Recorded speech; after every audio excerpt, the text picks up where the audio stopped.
Cloud solutions with Chauhan. So last video में हमने discuss किया था कि किस तरीके से हम S3 बकेट क्रिएट कर सकते हैं और कैसे हम उस पर लाइफ साइकिल पॉलिसी इम्प्लीमेंट कर सकते हैं। राइट, आज हम डिस्कस करेंगे कि हम एक EC2 इंस्टेंस, एक बेसिक EC2 इंस्टेंस हम कैसे लॉन्च कर सकते हैं AWS कंसोल पे।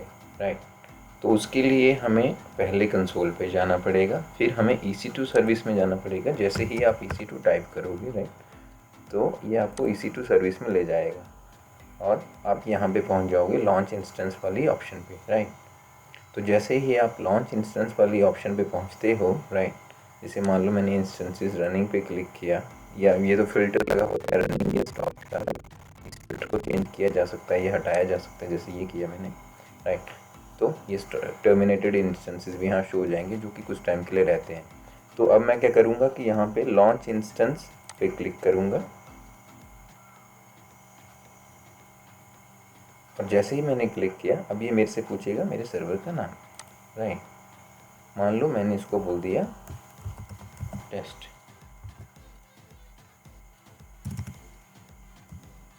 ठीक है, तो जैसे ही टेस्ट बोला, अब ये मुझे ऑप्शन देगा कि आपने कौन सा वाला जो AMI है वो चूज़ करना है।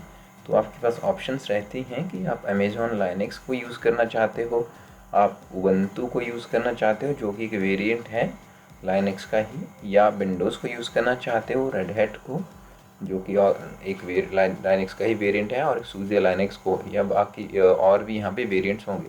तो जैसे मैं तो इसको एज इट इज़ ही रखूँगा, और ये फ्री टायर एलिजिबल है। तो अगर आपका फ्री अकाउंट है और अगर आप टेस्टिंग के लिए एक इंस्टेंस लॉन्च करना चाहते हो तो आप इसी को सिलेक्टेड रख सकते हो। राइट, और आप यहाँ पे देख सकते हो कि आज का आर्किटेक्चर आप 64 बिट रखना चाहते हो, x86 और ARM। पहले 32 बिट की ऑप्शन आती थी, अब वो रिमूव कर दी जा चुकी है, इसलिए अब सिर्फ 64 बिट की ही ऑप्शन आती है। राइट, तो इसमें आपकी MI ID आ जाती है, आप चेंज भी कर सकते हो। राइट, अगर आप यहाँ से चेंज करोगे, मान लो फ्री टायर एलिजिबल में कोई और MI सेलेक्ट करोगे तो वो वाला आ जाएगा।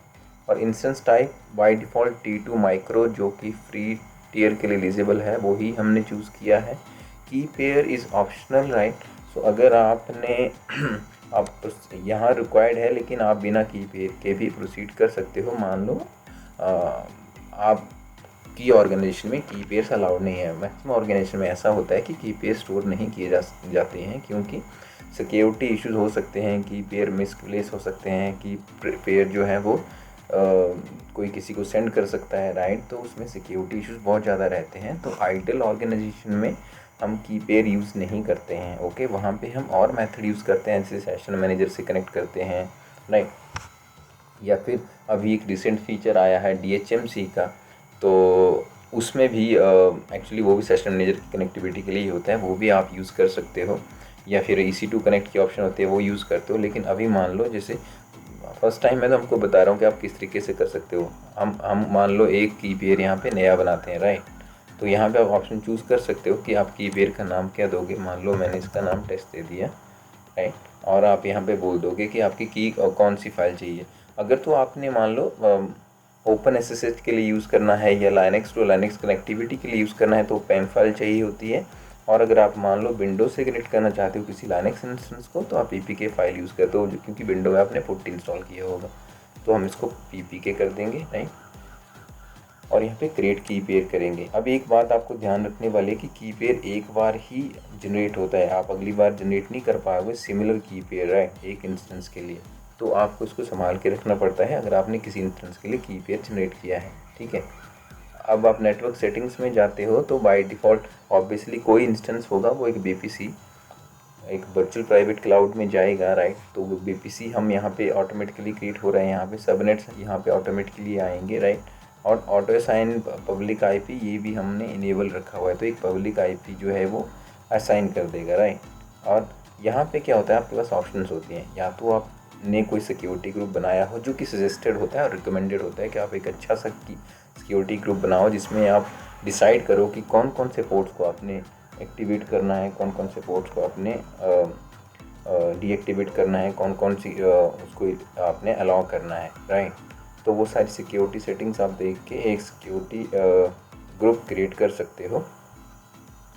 तो अभी तो हम डिफ़ॉल्ट पे ही जाएंगे, राइट। तो हम इसको ऑप्शन को सिलेक्ट करेंगे, create a security group, right. और ये क्या कर रहा है, बेसिकली ये एसएसएच ट्रैफिक को अलाउ कर रहा है। आइडली ये रिकमेंडेड नहीं रहता है क्योंकि सिक्योरिटी इश्यूज़ हो सकते हैं इसमें भी। तो अगर आप चाहते हो कि हम डिटेल में सिक्योरिटी इश्यूज़ पे भी डिस्कस करें तो आप कमेंट सेक्शन में मेंशन कर सकते हो, हम अकॉर्डिंगली उन सिक्योरिटी इश्यूज़ पे भी डिस्कस कर सकते हैं, राइट।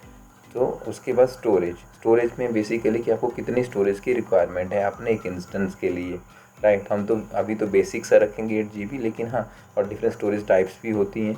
लेकिन हाँ, आपको अगर लगता है कि इसमें भी आपको अलग अलग स्टोरेज टाइप्स को समझना है, कौन सी स्टोरेज टाइप कब यूज़ की जा सकती है, तो आप कमेंट सेक्शन में मेंशन करो, हम उस पर एक अलग से डिटेल्ड वीडियो बना सकते हैं।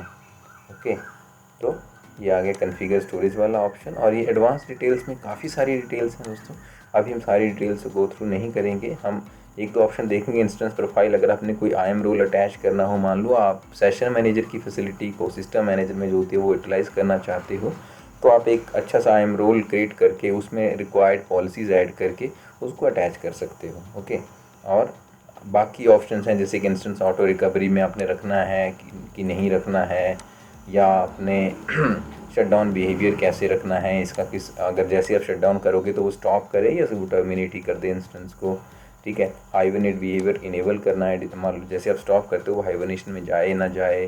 स्टॉप प्रोटेक्शन मीन्स कि एकदम से स्टॉप ना कर पाए उसको, इसी मान लो आपका प्रोटेक्शन सर्वर है, तो आप चाहते हो कि ऐसे स्टॉप ना कर पाए, तो उसके लिए प्रोटेक्शन इनेबल कर सकते हो। डिटेल्ड क्लाउड वॉच मॉनिटरिंग आप इनेबल कर सकते हो, राइट। उस तरीके से ही प्लेसमेंट ग्रुप्स होते हैं अलग अलग, वो प्लेसमेंट ग्रुप्स आप चूज़ कर सकते हो, ओके, या नया प्लेसमेंट ग्रुप बना सकते हो।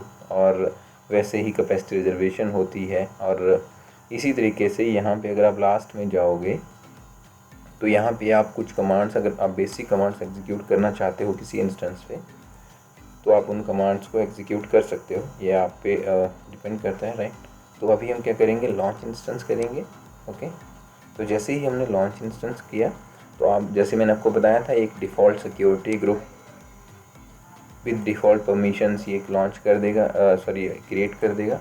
आप चेक कर सकते हो यहाँ पे इंस्टेंस पे, ये अभी क्रिएट हो रहा है, राइट। जैसे ही आपका इंस्टेंस क्रिएट हो जाएगा तो आप उसको कनेक्ट कर सकते हो, राइट। अब अभी पेंडिंग स्टेट में जा रहा है, आप इंस्टेंस स्टेट यहाँ से चेक कर सकते हो, इंस्टेंस का नेम यहाँ से चेक कर सकते हो। इंस्टेंस नेम जो है वो एडिटेबल होता है, आप इसको एडिट कर सकते हो, ये इंस्टेंस आईडी रहती है, राइट। और इंस्टेंस टाइप जैसे हमने चूज़ किया था जो फ्री टियर के लिए एलिजिबल था, T2 माइक्रो, वो यहाँ पे रह रहा है। स्टेटस चेक ये भी ओके आ जाएगा यहाँ पे, राइट। कौन से उसमें हमने रीजन में बनाया है, US वेस्ट 1C में अवेलेबिलिटी जोन जो है इसका, और ये नॉर्थ कैलिफोर्निया में है, राइट। तो ये रीजन्स आप चेंज कर सकते हो, हम इनको भी डिटेल में डिस्कस कर सकते हैं। आपके कमेंट की ही रिक्वायरमेंट रहेगी क्योंकि उसके अकॉर्डिंगली मैं डिसाइड कर पाऊँगा कि मुझे उस पर कौन सी डिटेल्ड वीडियो बनानी है, राइट। तो ये आप पे डिपेंड करता है आप कौन से रीज़न आपने अलाउ किए हैं, क्योंकि एक ऑर्गेनाइजेशन में ऐसा भी रहता है कि आप सारे जितने भी रीजन्स हैं उनको अलाउ नहीं करते हो, आप कुछ ही रीजन्स को अलाउ करते हो, राइट। तो ये अवेलेबिलिटी जोन रहेगा, पब्लिक DNS ये रहेगा, आपका पब्लिक IP ये रहेगा। इलास्टिक IP हम यूज़ नहीं कर रहे हैं, राइट। तो क्योंकि इलास्टिक IP के कुछ अपनी रिक्वायरमेंट्स होती हैं, क्योंकि जैसे आप उसको फ्री करोगे तो बेसिकली क्या होता है कि ये जो पब्लिक IP होता है, जैसे ही आप इंस्टेंस स्टॉप करोगे तो ये DHCP से असाइन होता है, डायनामिक होस्ट कॉन्फ़िगरेशन प्रोटोकॉल आपने सुना होगा, जो कि ऑटोमेटिक IP असाइन करता है, और वो हर बार चेंज हो जाते हैं क्योंकि ऑब्वियसली जब नई अगली बार इंस्टेंस स्टार्ट होगा तो वो नया IP पिक करेगा।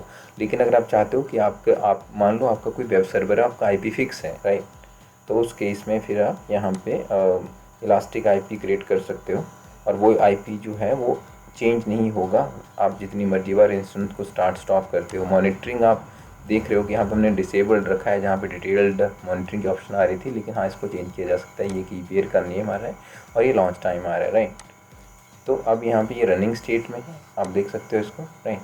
अभी इंस्टेंस रनिंग स्टेट में यहाँ पे आ चुका है, और इसका BPC ये वाला है, और ये इसका ऑटो असाइंड IP एड्रेस है, पब्लिक IP, जो कि DHCP के थ्रू असाइन हुआ है, जो कि अगर आप स्टॉप करोगे इंस्टेंस को तो ये चेंज हो जाएगा। ये आपकी MI ID है, ये आपका MI नेम है, राइट। ये कौन सा प्लेटफॉर्म है, अमेजॉन लाइनेक्स प्लेटफॉर्म है। लॉन्च टाइम आपका आ रहा है, EMI लोकेशन कहाँ से पिक किया इसने MI को, वो आ रहा है। बाकी जो फीचर हम डिस्कस कर रहे थे, टर्मिनेशन प्रोटेक्शन डिसेबल्ड है, मॉनिटरिंग डिसेबल्ड है, वो सारी चीज़ें यहाँ पे हैं। EMI लॉन्च इंडेक्स की पेयर कौन सा है, वो सारी चीज़ें आपको यहाँ पे देखने को मिलेंगी, राइट। और इसमें एक बेसिक चीज़ें ये रहती हैं कि सिक्योरिटी में सिक्योरिटी ग्रुप्स के बारे में या IAM रूल के बारे में डिटेल्स रहती हैं, कौन कौन से पोर्ट अलाउड हैं। नेटवर्किंग में ऑब्वियसली BPC और बाकी चीज़ें रहेंगी, आपकी सबनेट रहेगा, राइट, अवेलेबिलिटी जोन रहेगा और नेटवर्क इंटरफेसेस रहेंगे। और स्टोरेज में जो हमने स्टोरेज अलाउ की थी 8 GB की वो रहेगी, राइट। और उसके बाद स्टेटस चेक में कुछ स्टेटस चेक रहते हैं कि इंस्टेंस का सिस्टम चेक कैसा है और इंस्टेंस स्टेटस चेक कैसा है, राइट। और मॉनिटरिंग में रहेगा क्लाउड वॉच की डिटेल, जो कि बेसिक मॉनिटरिंग हमने इनेबल की थी।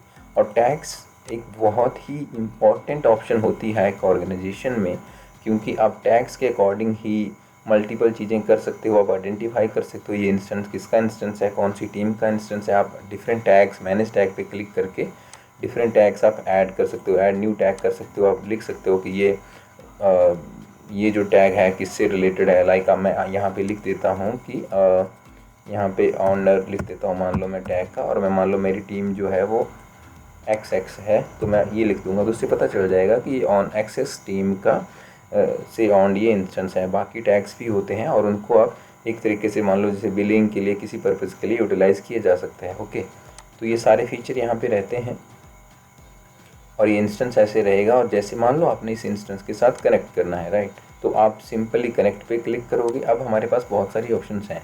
या तो आप सिंपली जैसे मैंने आपको बताया था एक लाइनक्स इंस्टेंस से दूसरे लाइनक्स इंस्टेंस में कनेक्ट कर सकते हो, लेकिन उसके लिए आपको पैम फाइल चाहिए होगी जो हमने वहाँ पे अभी डाउनलोड नहीं की थी, राइट। या तो आप वो ऑप्शन यूज़ कर सकते हो, या सेशन मैनेजर हमने एक बेसिक IAM रोल अटैच करना है इंस्टेंस के साथ, और सेशन मैनेजर की जिसमें कुछ परमिशन जिस पॉलिसीज़ अलाउ करनी है और सेशन मैनेजर की फैसिलिटी भी इनेबल हो जाएगी, राइट। या आप EC2 इंस्टेंस कनेक्ट यूज़ कर सकते हो जो कि ऑलवेज़ अवेलेबल रहते हैं। आपने EC2 इंस्टेंस कनेक्ट पे क्लिक करना है और कनेक्ट पे क्लिक करना है, राइट। तो जैसे ही आप कनेक्ट पे क्लिक करोगे तो ये बेसिकली एक कनेक्शन स्टैब्लिश कर रहा है, और जैसे ही कनेक्शन स्टैब्लिश हो जाएगा EC2 इंस्टेंस के साथ, तो आप देख पाओगे कि ये देखिए ये इसने कनेक्शन इस्टेब्लिश कर दिया और आपका इंस्टेंस कनेक्ट हो चुका है, राइट। तो इस तरीके से आपका इंस्टेंस कनेक्ट हो जाएगा। तो ये बेसिक चीज़ें थी EC2 इंस्टेंस के बारे में। और बाकी फीचर्स आपके रहेंगे, जैसे इंस्टेंस स्टेट में आप यहाँ पे स्टॉप कर सकते हो इंस्टेंस को, अगर वो रनिंग स्टेट में है। अगर वो स्टॉप है तो स्टार्ट कर सकते हो, आप रिबूट कर सकते हो, आप टर्मिनेट कर सकते हो। और एक्शन स्टेट में आप यहाँ पे अलग अलग फीचर्स आप किसके यूज़ कर सकते हो, लाइक कनेक्ट कर सकते हो, मैनेज स्टोरेज इन स्टेट कर सकते हो, राइट, सिक्योरिटी और बाकी चीज़ें आप यहाँ पे कर सकते हो। मैंने भी डिटेल में भी लिख सकते हैं, लेकिन अभी के लिए हम यहीं पे स्टॉप करेंगे। Thank you so much.